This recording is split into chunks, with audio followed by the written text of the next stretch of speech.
አስተዳዳሪ ቀደም ሲል ስማቸው በቅደም ተከተል የተዘረዘረው የቤተ ክርስቲያን የልዩ ልዩ መምሪያ ኃላፊዎች እግዚአብሔር ብላችሁ ይቅርታውን ቸርነቱን አምናችሁ ከቅድስት ድንግል እናቱና ከቅዱሳን ባለሟሎቹ የሚገኘውን ጥበቃና ምልጃ ተስፋ አድርጋችሁ በዚህ ቅዱስ ቦታ እንድትሰበሰቡ እግዚአብሔር እግረ ሥጋችሁን ወደ ቦታው እግረ ልቦናችሁን ወደ ወንጌል ወደ ቃሉ ያቃናላችሁ የእግዚአብሔር ቤተሰቦች ምዕመናን እንዴት አደራችሁ?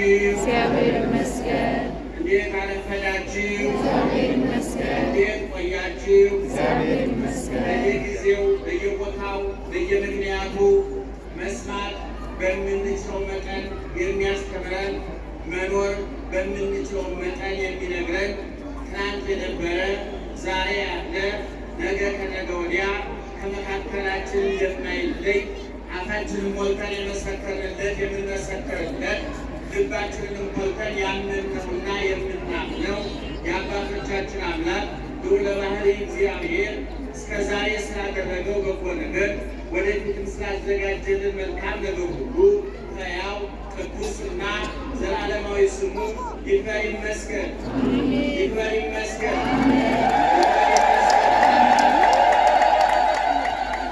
ተጠናንታችሁ ተግባብታችሁ እንደ ባህል ወላጆቻችሁን እንደ ሃይማኖት ፈጣሪያችሁን አስፈቅዳችሁ በዛሬው ዕለት በሥጋው ደሙ ማኅተምነት ኢየሱስ ክርስቶስ አትሞ ጋብቻችሁን ያረጋገጠላችሁ ክቡራን ሙሽሮቻችን እንኳን ለዚህ ቀን አደረሳችሁ፣ ያዝልቅላችሁ።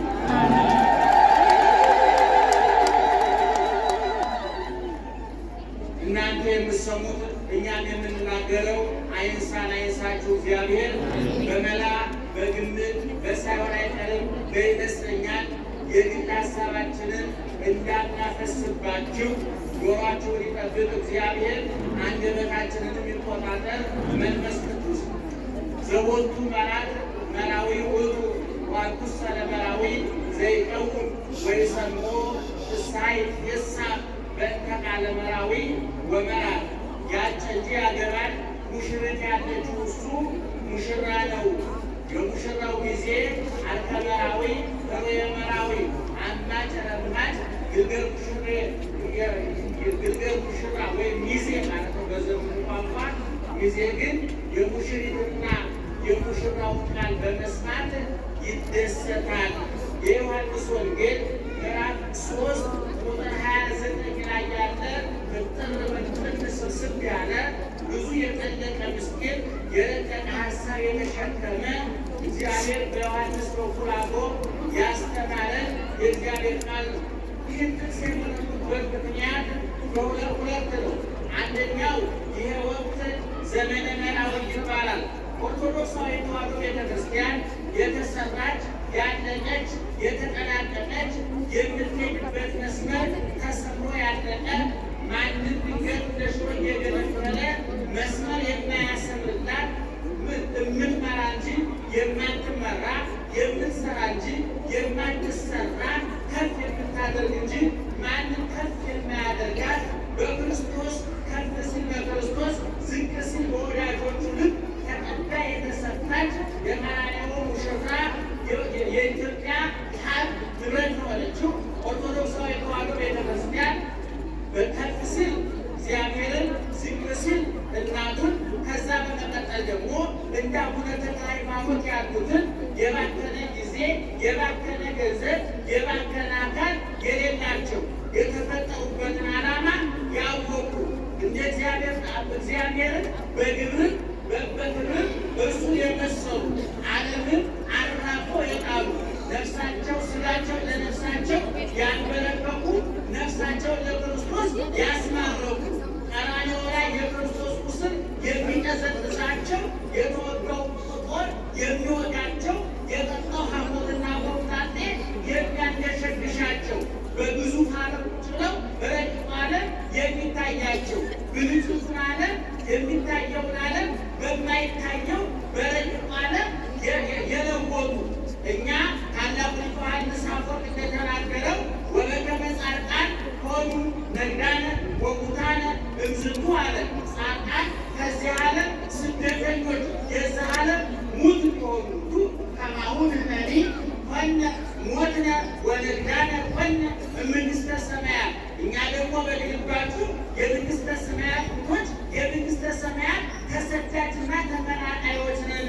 እንዳለው ሁሉ ቅዱሳን ጻድቃንን በቦታ በቦታቸው ስማቸውን ጠርታ ገድላቸውን አንብባ ታሪካቸውን ተርካ አንድ የዋሉት ቦታ ምድራዊ ክፍያ ለመክፈል የጻድቃን ዋጋቸው ሁለት ነው። በሰማይ ሰማያዊ ርስት ይከፈላሉ፣ መንግሥተ ሰማያት ይገባሉ፣ ከክርስቶስ ጋር ይነግሳሉ። ወከብረት ነፍሶሙ በውስተ ዓለማት ክልኤቲ ዘዚየ ወዘተሃ። የቅዱሳን የጻድቃን የሰማዕታት ነፍሳቸው በሁለት ዓለም ከበረች ተብሎ በመቅድመ ወንጌል እንደተነገረ በዚህ ዓለም ስማቸው እንዲጠራ ታሪካቸው እንዲነገር ገድላቸው፣ ድርሳናቸው፣ ተአምራቸው እንዲነበብ ስማቸው ለትውልድ እንዲነገር አርአያነታቸው ጽላት እንዲቀረጽላቸው ቤተ ክርስቲያን እንዲታነጽላቸው ጸበል እንዲሰጥላቸው በስማቸው ድውይ እንዲፈወስላቸው ሙት እንዲነሳላቸው ሙተው እንዲኖሩ የፈቀደ እግዚአብሔር ነውና ለእነሱ ጊዜውን ቦታውን መድባ ከብሉይ ከአዲስ አውጣታ መሰረታዊ የሆነውን ዶግማዋን፣ ቀኖናዋን፣ ትውፊቷን፣ ባህሏን የምታስተምርበት የተሰፈረ የተለካ መስመር አለ። ስለዚህ ኦርቶዶክሳዊ ተዋሕዶ ቤተክርስቲያናችን ክርስቶስን ውሃ ልክ መሰረት መደምደሚያ ጉልላት አድርጋ በእሱ መሰረትነት ላይ የቆሙትንና ቅድም እንደተናገርኩት ተመሰሉ ያየ በተማነ ተመሰሉ ለክርስቶስ እኔ ክርስቶስን እንደመሰሉ እናንተም እኔን ምሰሉ አፋቸው ሞተው መናገር የቻሉ ሐዋርያው ቅዱስ ጳውሎስ እኔ ክርስቶስን መስያለሁና አለ እናንተ ክርስቶስን ምሰሉ አለ። አንደኛ ቆሮንቶስ ምዕራፍ 11 ቁጥር 1 ላይ እኔ ክርስቶስን መስያለሁና እናንተም በአቅማችሁ በልካችሁ እኔን ምሰሉ አለ። ያዕቆብ ደግሞ ወናሁን አስተበጽሖሙ ለእለ ተአገሡ ወሰማዕክሙ ትዕግሥቶ ለኢዮ ዘከመ ፈጸመ ወልዱ እግዚአብሔር ስለቱ። እነሆ እግዚአብሔር የታገሱትን ትዕግስተኞችን ትዕግስትን ገንዘብ ያደረጉትን ብፁዓን እንላቸዋለን። ምክንያቱም ኢዮብ ዘከመ ፈጸመ ወልዱ እግዚአብሔር የኢዮብን የታጋሹ የኢዮብን ልመና እንዴት እንደሰማው ታውቃላችሁ። በዚህ ምክንያት እኔ የታገሱትን እንላቸዋለን ባለው መሰረት ባለቤቱ ሲናገር ወበከመ አነ ሕያው አንትሙኒ ትሐይዩ እኔ ሕያው ነኝና እናንተም ከእኔ የተነሳ ሕያዋን ትሆናላችሁ ተብሎ በተነገረው መሰረት ያቺ ሽቶ ላፈሰሰችው ሴትዮ ላፈሰሰችው ሴት ደሟን አላፈሰሰችም፣ አጥንቷን አልከሰከሰችም፣ አንገቷ አልታረደም፣ መከራ አልተቀበለች። ኢየሱስ ክርስቶስ ኃጢአተኝነቷን በማመኗ ስህተቷን በማመኗ ርኩሰቷን በቅድስና ርኩሰቷን በንጽሕና በመተካቷ አጥቷን ልቧን አውቃ ሽቶዋን ብልቃጧን ልቧን አብራ እንደከፈተች ሽቶዋን እንኳን አብራ እንዳፈሰሰች በፀጉሯ እግሩን በጠረገች ጊዜ የወንጌል በተሰበከበት ቦታ ሁሉ ስሟ ይነገርላታል ተብሎ በተነገረው መሰረት የጻድቃንን ስም እንጠራለን፣ የቅዱሳንን ስም እንጠራለን። ምክንያቱም ስማቸው የስራቸው ውጤት ስለሆነ የገድላቸው ውጤት ስለሆነ አቡነ ተክለ ሃይማኖት ዛሬ የነበሩበት ዘመን የዛሬ 800-900 ዓመት ገደማ 1000 ዓመት ሆኗል። ዛሬ ታሪካቸው አዲስ ነው፣ ስማቸው ትኩስ ነው፣ ገድላቸው ፈዋሽ ነው። ጸበላቸው ያነጻል፣ ተአምራቸው ድርሳናት ገድላቸው ይጠግናል፣ የወደቀ ያነሳል፣ የተሰበረ ይጠግናል። ተስፋ ለቆረጠ ዓለም ለከዳው ገንዘብ፣ ጤና፣ ዘመን ለከዳው ኃጢአት ተስፋ ላስቆረጠው ውዥንብሩ፣ ውጣ ውረዱ፣ ፈተናው እንደማይፈተወል ለሚልጠው አለ ከእርሷ ጋር ኖረው በቤተልሔም ተወለደ፣ በናዝሬት አደገ፣ በዮርዳኖስ ተጠመቀ፣ በቀራንዮ ተሰቀለ፣ በጎልጎታ ተቀበረ፣ በቢታንያ ዐረገ ተብሎ ቦታ ተወሰነለት። 40 ዓመት 40 ቀን 12 ዓመት 30 ዓመት ሞላው ተብሎ ዘመን ተቆጠረለት። አዘነ፣ ተደሰተ፣ ጾመ፣ ተራበ ተብሎ ሁኔታ ተነገረለት። ከቦታ ከጊዜ ከሁኔታ ቁጥጥር ውጭ የነበረ እግዚአብሔር በቦታ የማይወሰን በጊዜ የማይወሰን በሁኔታ ውስጥ የማለፍ ግዴታ የሌለበት ባህርያዊ ዘላለማዊነት ያለው እግዚአብሔር ለእኛ ሲል ከምድርና ወደታ ተወልዶ ከድንግል ተወልዶ በጨርቅ ተጠቅልሎ በበረት ተጥሎ ለእኛ የሚነገሩት ቃላት ተነገሩለት። መራብ፣ መጠማት፣ መወሰን፣ መሰደድ፣ መገረዝ፣ መጾም፣ መጸለይ፣ መስገድ፣ መሞት፣ መገነዝ፣ መቀበል አዳማዊ ጠባይ ነበር። ሔዋናዊ ግብር ነበር። በእኛ ላይ የመጣ ፍዳና መከራ ነበር። እግዚአብሔር ለእኛ ሲል ለእኛ የሚነገሩትን ቃላት ተቀበላቸው። ሰማይና ምድር የዘረጋ እግዚአብሔር በጠባብ በረት ተወለደ። ሰማይ ዙፋኑ ምድር መረገጫ የሆነለት እግዚአብሔር ትንንሽ እጆች ኖሩት። ትንንሽ እጆች ኖሩት። ያደ ብሎ አደገ። ወፍ የቆመች ብሎ መቆም ተለማመደ። በድንግል ማርያም ሰማይ ዙፋኑ የሆነለት እግዚአብሔር በድንግል ማርያም ጭን ላይ ተቀመጠ። በጀርባዋ ታዘለ። በፀሐይ አብስሎ በዝናብ አብቅሎ የሚመግብ እግዚአብሔር ከድንግል ማርያም ጡቶቿን ይዞ ጡት ጠባ። ድንግል ማርያም ሰማይ ምድርን የማይወስኑትን እግዚአብሔርን በማኅፀኗ ወሰነችው። በጭኖ ላይ አስቀምጣ ጉንጮቹን ራሱን እየዳሰሰች ጉንጮቹን እየሳመች ዓይን ዓይኑን እያየች በከንፈሩ ጡቶቿን ይዞ ወተት ጠባ እግዚአብሔር። ይሄ ለማንኛውም ሕፃን አይገርምም፣ ለእግዚአብሔር ግን ድንቅ ነው፣ ተአምር ነው። ይሄ ይደነቃል እንጂ አይተረክም፣ ይረቀቅበታል እንጂ አይራቀቅበትም፣ ይመረመሩበታል እንጂ አይመረመርም። የምዕራብ በድምታለ ይገባል። ኦርቶዶክሳዊ ተዋሕዶ ቤተክርስቲያን ተዋሕዶ የሚለው ምትክ የሌለው ይሄን ለማብራራት ሌሎችን ግሶች ልናስገባበት የማንችለው የምናምነው እንጂ የማንመረምረው የምንረቅበት እንጂ የማንራቀቅበት የምንመረምርበት እንጂ የማንመራመርበት ከኛ ሕሊና ከኛ አቅም በላይ የሆነ እመኑት እንጂ ይግባችሁ ያልተባለ እኔ ብዙ ሰው መጽሐፍ ቅዱስ አልገባኝ ብሎ ሲጨነቅ ለምን ይገባል? ምን ያደርግናል? አባቶቻችን ገባቸው ማለት ኖሩት ማለት ነው። እነ ኢየሩሳሌም ነገሮች እኮ የአዲስ ኪዳን መጽሐፍ አረበኛው መጽሐፍ ቅዱስ የዚህ አይነት ሳይኖረው ነው ቅዱሳን የሆኑ።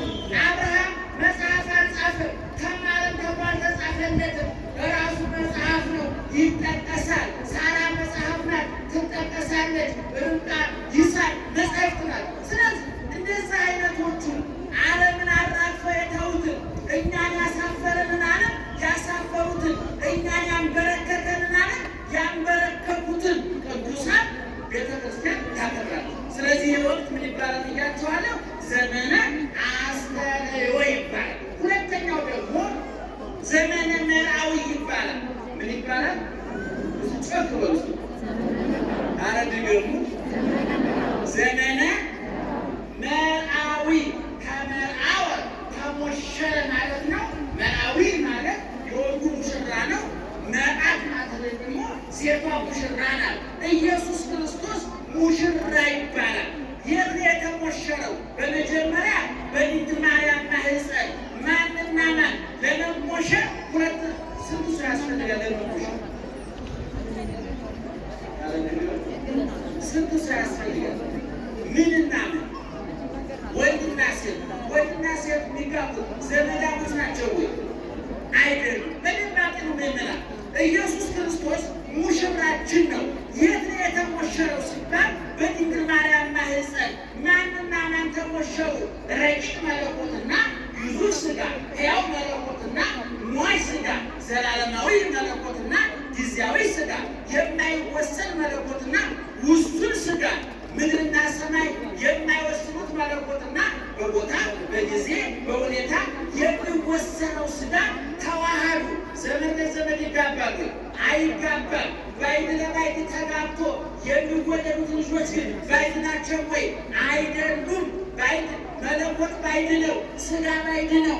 በዘር ቢቆጠር የመለኮትና የሥጋን ዘር የሚያገናኘው ነገር የለም። በድንግል ማርያም ማኅፀን ግን ባዕድ ባይድ ሥጋ ተዋህደው ዘመዳችን በለቢሰ ሥጋ ሆነነ ዘመደ የእኛ ዘመድ የሆነ አካላችንን የነሳ ነፍሳችንን የነሳ የበላ ነው የጠጣ ነው በቁስሉ የተፈወስንበት መራራ ጠጥቶ ጣፋጭ አጠጣን ተራብቶ ያለበሰን በጦር ተወግቶ ከተወጋንበት የኃጢአት ጦር የገላገለን የተዘጋውን ገነት ያጣነውን ልጅነት የተዋረድንበትን ፍዳና መከራ በደሙ በቁስሉ ያነጻው ኢየሱስ ክርስቶስ ተወለደ።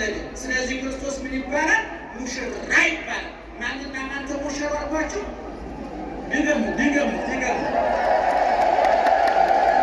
ማንና ማን ተሞሸሩ አልኳችሁ? ድገሙ። ማንና ማን ተሞሸሩ? አይደለም እኔ ልታውን አይደለም ድገሙት ያልኳችሁ። ክርስቶስ ምን ይባላል? ድገሙ። ሙሽራ ለመባል ምን ያስፈልጋል? ሙሽሪት ታስፈልጋለች አይደል? ራሱ ሙሽሪትና ሙሽራው ባይድና ባይድ በሰርግ ቤት ይሞሸራሉ፣ በጫጉላ ይሞሸራሉ። ይገርማቸዋል። በብሉይ ኪዳን እግዚአብሔር እንዲህ ተብሏል። በትንቢተ ኢሳይያስ ምዕራፍ 54 ቁጥር 5 ላይ ፈጣሪሽ ባልሽ ነው ተብሏል። እግዚአብሔር ባል ይባላል። ዝርዝር ማለት ያልኳቸዋል። የእየሰከረ እየገባ የወሮጭ ሲታየር ቁጦ እንደተነጠቀ ሕፃን የሚያጉረመርመው የትም እየተንዘላዘለ እያመሸ ማታ የሚገባው ባል እንኳን ለክርስቶስ ለገብረ ክርስቶስ ምሳሌ ነው፣ ለእግዚአብሔር ምሳሌ ነው።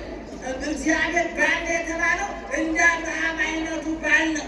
አብርሃም ሚስቱ ሳራ መካን ነበረች። ምዕመና የዛሬ 4000 ዓመት መካን መባል መከራ ነበር፣ እርግማን ነበር የሚባል። ዛሬ እግዚአብሔር ይመስገን መካንነት እርግማን አይደለም፣ ከታወቀበት በረከት ነው። በቀደም በቴሌቪዥን ሰምታችሁ ከሆነ ተናግሬያለሁ።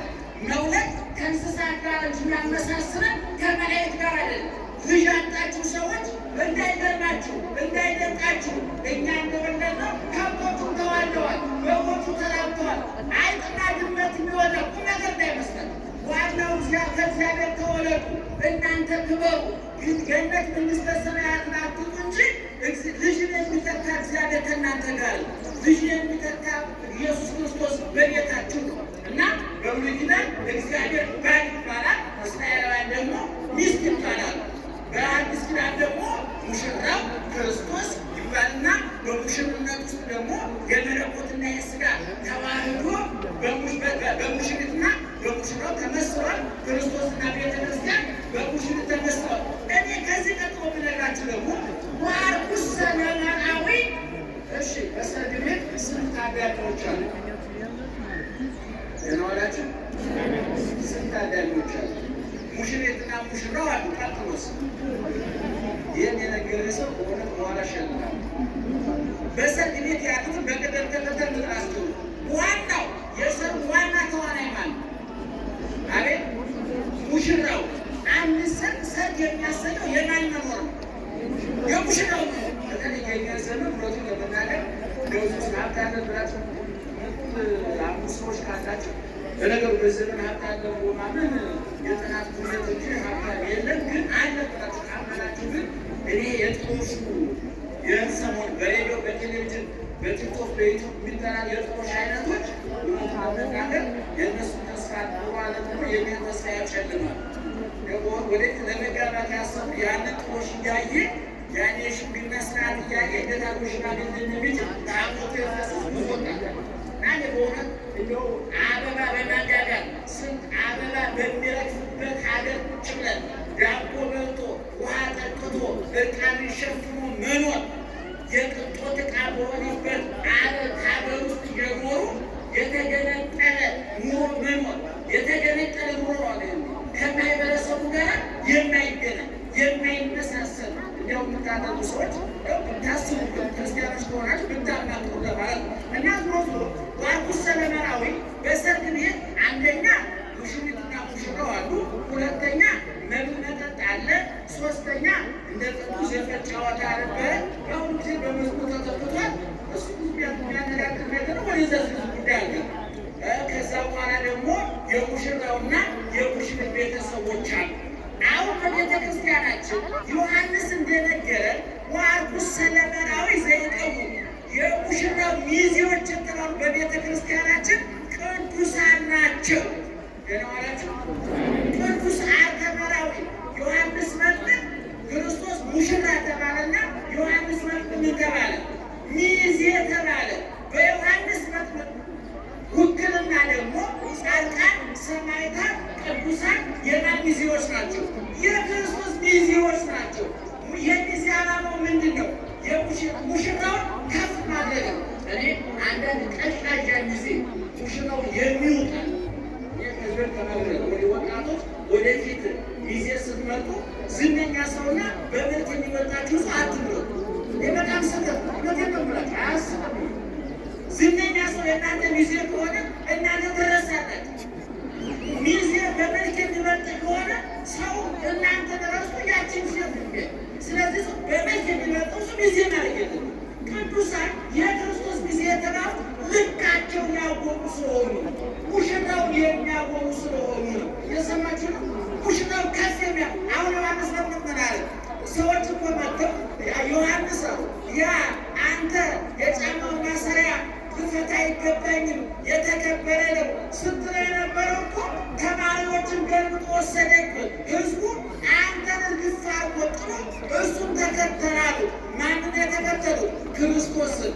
ለማን ነው እየተነገረ ያለው? ለዮሐንስ። ሙሽራው ማን ነው አልኳችሁ? ክርስቶስ። ዮሐንስ ምንድን ነው ብያችኋለሁ? ሙሽራ ማነው? ሚዜ። አሁን ዮሐንስ ምን አለ? እንዴ እኔ የደገምኩት ታዲያ ይሄን ለማድረግ አይደለም ወይ?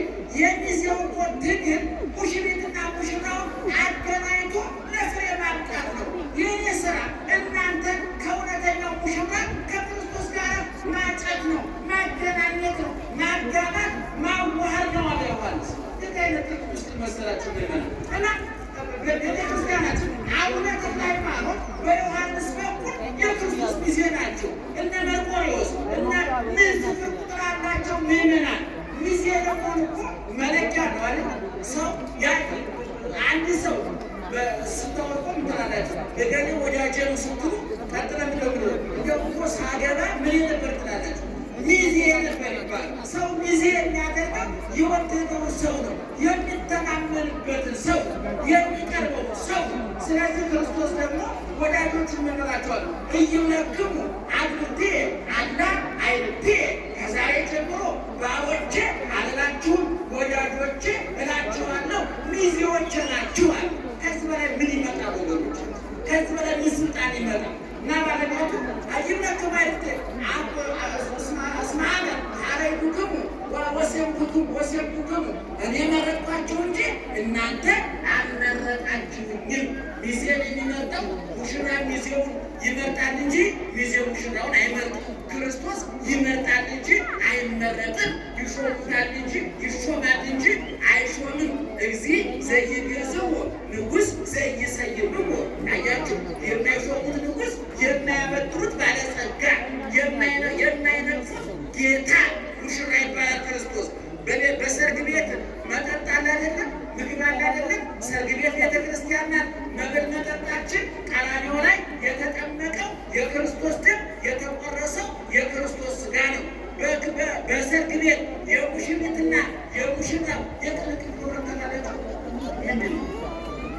አቤት የሙሽራው ዘመን ሙሽሪት ዘመኑ ምን የሚያደርጉበት ነው የሚባሉ የሙሽራና የሙሽሪት ዘመኖች መቀላቀል አለ። የማይቀላቀለው ነገር ነው። ብቻ በልተው ብቻ የሚሆኑ ልባቸው አፋቸውን ከፍተው በልተው ልባቸውን የማይከፍቱ የጥላቻ ሰዎች። አንዳንድ ጊዜ የሙሽሪት እና የሙሽራው እናትና አባት የትዳሩ የሞድ ሊቃው መሆን ይቃጣቸው፣ ከዳሩ በኋላ ፈላጭ ቆራጭ መሆን ይቃጣቸው። ይሄ ሰው እናትና አባቱን ይተዋል፣ ማንን ይከተላል? ሚስቱን ይከተላል። እና ቅልቅል የሚባላል። የእኛ ደግሞ የሙሽሪትና የሙሽራው ቤተሰቦች ሰማያዊ መላእክት ናቸው። የሙሽሪት የቤተክርስቲያን ቤተሰቦች እኛ ነን። የተቀላቀል ዮም አደ መሬት ቆሙ መላእክት ወሰብ ከመ ይሰብሑ ለክርስቶስ በቃለ አብን። በቤተልሔም ክርስቶስ ሲወለድ ሰማያውያን የሙሽራው የመለኮት ሚዜዎች ቤተሰቦች መላእክት፣ የሥጋ ቤተሰቦች እኛ በቤተልሔም ተገናኝተን አንድ አይነት ምስጋና መሰገን ተዋሃድን። መላእክትና እኛ ይገርማቸዋል። እስከ ቤተ ምጽአት ነው እንጂ መላእክት የክለዱን ከዕለተ ምጽአት በኋላ ክርስቶስ ከመጣ በኋላ መንግሥተ ሰማያት ከገባን በኋላ ሚካኤልና እኔና ሚካኤል ሰማይ ገባሬ ሰናይ ንጹሕ ቅዳሴ ልንገባ ይገርማችሁ። በሰማይኛ ካህናት ቀዳሾች ነን። ሚካኤል በሰማይ ጓደኛችን ነው፣ ከጎናችን እኩል የምንሆነው ይሄ ፈቃዱ በሰማይ እንደሆነ እንዲሁም በምን ይሁን በምን ይሁን። ዛሬ እኛ ብቸኞች ነን፣ ስደተኞች ነን፣ ረሃብተኞች ነን፣ በሽተኞች ነን፣ ተስፋ ቢሶች ነን፣ ተፈናቃዮች ነን። መከራው እንደ ጎርፍ ይወርድብናል። ይሄ ግን ክርስቶስ ሲመጣ መድረኩ ይዘጋል፣ መጋረጃው ይዘጋል። መከራው፣ ስደቱ፣ ረሃቡ፣ ጥሙ፣ መገፋቱ፣ መግፋቱ፣ ማሰደዱ፣ መሰደዱ ይዘጋና ከሙሽራችን ጋር በሰማይ እንነግሳለን። አይነ ስውር ነኝ እስከ መቃብር አይነ ስውር ነኝ እስከ መቃብር። ከመቃብር በኋላ ግን ሙሽራዬ ሲመጣ ክርስቶስ ሲመጣ ብርሃን ይተከልልኝና ከነ ገብርኤል ከነ ሚካኤል ከመላእክት ጋር እናሸበሽባለን። ይሄ ነው ከእነ አቡነ ተክለ ሃይማኖት የምንማረው ይህንን ነው። የሚታየውን ወርቁን፣ ብሩን፣ መብሉን፣ መጠጡን ልብላ ልብላ ልጠጣ ልጠጣ ላመንዝር የሚለውን ሥጋዊ ፍላጎታቸውን በቀራንዮ መስቀል ምላጭነት ቆርጠው የጣሉ ስሜታቸውን የገረዙ አስተሳሰባቸውን ገፈው የጣሉ አዲስ ሰውነት አዲስ ሕግ የኖራቸው ዛሬ በሰማይ ነግሰዋል በገነት። ኋላ ደግሞ አብረን እንነግሳለን። ለዚህ ነው ሐዋርያው ቅዱስ ጳውሎስ ወበንተዝ ኢየሐፍር እግዚአብሔር ከመ ይትበሃል አምላኮሙ እስመ አስተዳለወ ሎሙ ሀገረ እንተ ተሰፈው። እግዚአብሔር የአብርሃም አምላክ የይስሐቅ አምላክ የተክለ ሃይማኖት አምላክ የጊዮርጊስ አምላክ ሲባል አያፍርም ማለት። ለምን? እስመ አስተዳለወ ሎሙ ተስፋ ያደረጉትን ሀገር አዘጋጅቶ ይጠብቅላቸዋልና። መንግሥትህ በሉ ስምህ ይቀደስ ብሎስ ጮክ ብላችሁ የቻይና መንግስት፣ የአሜሪካ መንግስት፣ የራሽያ መንግስት፣ የእስራኤል መንግስት ለኢኮኖሚ ይምጡልን፣ ለፍቅር ግን የእግዚአብሔር መንግስት ይምጣል። መሳሪያ ይልኩ፣ በኢኮኖሚ ይርዱ፣ በሳይንስና በቴክኖሎጂ ያግዙ፣ ይደግፉን። ለሰማያዊ ቤታችን፣ ለሰከነ ህይወታችን፣ ለሰማያዊ ተስፋችን ግን የማን መንግስት ይምጣ? የእግዚአብሔር መንግስት ይምጣ። ስለዚህ ምዕመናን እንደው አንዳንድ የተዛቡ አመለካከቶች እናያለን። ኦርቶዶክሳዊ ተዋሕዶ ቤተክርስቲያን ስለ ቅዱሳን ያላትን መረዳት ያልተረዱ ሳይገቡ የወጡ ሳይቆሙ የተቀመጡ ተስፋ የቆረጡ በእውነቱ ሆዳቸው ከምግብ ጭንቅላታቸው ከንባብ አንደበታቸው ከጥበብ የታጎለ ሰይጣን መሳሪያ አድርጎ ወኪል ያደረጋቸው ሰይጣን የዓመት ፈቃድ ቢወጣ በእኛ እንሰራዋለን ሰንብት በዛው ማለት የሚችሉ ክፉ ሰዎች የቤተ ክርስቲያኑ ሲያጠፉ ይሰማል። እኛ አቡነ ተክለ ሃይማኖት የወደድናቸው ተወደው ስለተገኙ ነው። ያከበርናቸው ተመርጠው ስለተገኙ ነው። ማርያም የምንለው ማርያም ስለሆነች በልግስና አይደለም፣ በትብብር አይደለም። እኛ ካልጠራናት ማን ይጠራታል? ምስኪን ወድቃ እንዳትቀር ብለን አይደለም። ከፍ ስላደረጋችን መታመን ታላቁ ሊቅ ዮሐንስ ቄርሎስ ወላዲተ እግዚአብሔር ቃል ሆነት ልማደ ድንግል ማርያም ማለት አስተማሪ አይደለችም፣ እራሷ ትምህርት ናት አለ እንጂ ዳቦ አስራ የምትራብ የሕይወት መዓዛ የምትጠማ ሰማይና ምድር በማኅፀኗ ወስና ይዛ ረሃቡ ጥሙ ያልገረማት ያልደነቃት ነፍሷ እግዚአብሔር ያከበረች መንፈሷ በአምላኳ በፈጣሪዋ ደስታ ያደረገች የደስታ መለኪያው መብላት፣ መጠጣት፣ መዝናናት፣ መደሰት እንዳልሆነ እየተሰደደች የምታመሰግን እየተራበች የምትዘምር በቤተልሔም ዋሻ በምን ወልዳ በምስጋና የተጠቀለቀች ዓለም መብላት፣ መጠጣት፣ መደሰት የደስታ መለኪያ ነው ብሎ በሚያምነው ከንቱ ዓለም የለም መራብ፣ መጠማት፣ መሰደድ የደስታ ምንጭ ነው ብላ በአምላኩ ሐሴት ያደረገች ድንግል ማርያም ነው። ድንግል ማርያም እንደ ቃልህ ይደረግልኝ ብላ አሜን ብላ ባትቀበል አቡነ ተክለ ሃይማኖት አልነበሩ። አቡነ ነበር። ጥምቀት ትንሣኤ አልነበረም። እንዲያውም ሊቁ ሲናገር ድንግል ማርያም እንደ ቃል ይደረግልኝ ብላ ስትናገር ብርሃን ሁሉ ዓለም እንደፈጠረበት አይነት ለውጥ መጣ። ድንግል ማርያም እሽታዋን በመስጠቷ ታማኝና በመገኘቷ ታዛዥና በመገኘቷ